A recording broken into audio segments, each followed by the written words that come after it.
Hi everyone! So today I'm going to talk about the Company Act 2016 regarding to the auditors. Let's start with the auditor statement section 261.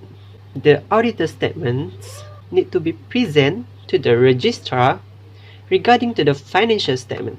This includes accounting records and other books are kept properly. Financial statement is audited in accordance to this act. The auditor's opinion on its reports of the financial statements is according to the auditing standards. And lastly, the ability of the company to meet its liability at the date of the financial statement was met. But if you commit an offense, you could be fined 20,000 ringgit or additional fine less than 1,000 ringgit each day. Do not make any offense. And then let's move to the qualifications section 263, company auditors. So I'm going to explain to you how and who. Okay, how? The company auditors need to apply to ministers of finance. And who can be the company auditors? It's so simple. The chartered accountant, which also have a good character and be competent. By the way, the minister may assign his power to any person or organization who is responsible to the registration of auditors in Malaysia. Qualifications of section 263 also include approval granted by the minister under section this and may be subjected to limitation and may be revoked by the minister of any time by service of notice of revocation on the approved person.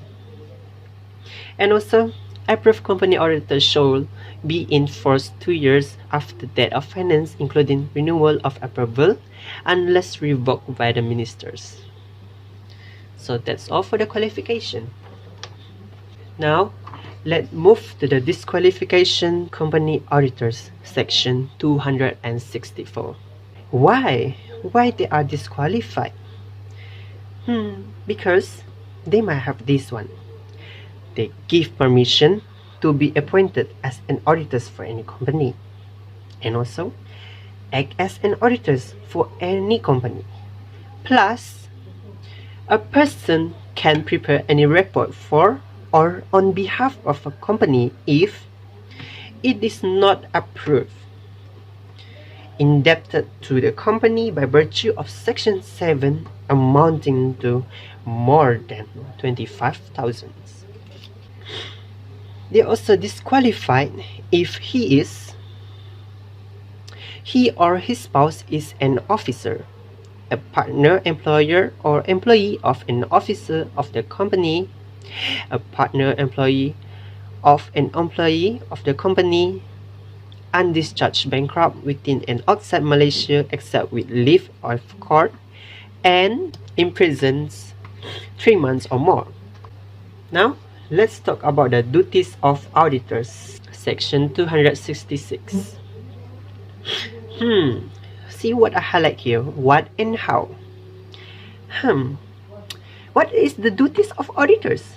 Auditors report to the members on the financial statements. How? The financial statement need to be presented before the company annual general meeting for the public company and also circulated to its member. Lastly, it need to be presented before the company meets the members. What need to be included for this stuff inside the financial statement? They need to show the true and fair view, comply with the rule and regulation, and the financial statement need to be accordance to the accounting standards.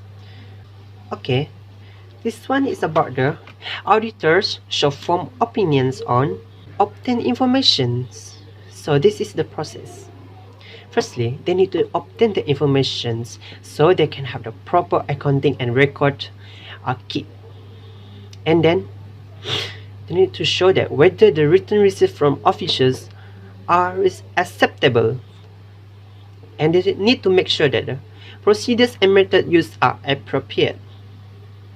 So that's how the auditors form opinion on.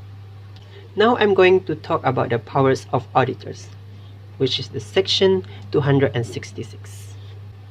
The auditors are entitled to access information and record at any time they want.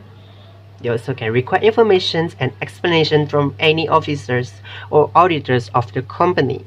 Isn't that great? Okay, for the holding company, which required consolidated financial statement, the auditors have the access accounting and record, including registers of subsidiary, and also they can require information related to affairs of subsidiaries from officer of company. Now let's go to the appointment. Okay, I make it easier for you. I separate it into two. The appointment for there is a private and public. For the private company, section 267. Okay, the appointment is each financial years. So the board of directors appoint an auditors when it is a new company to fill vacancy. For the members, they appoint an auditors the next following years if the director failed. So if they against any of these, then it means they are breaching the law.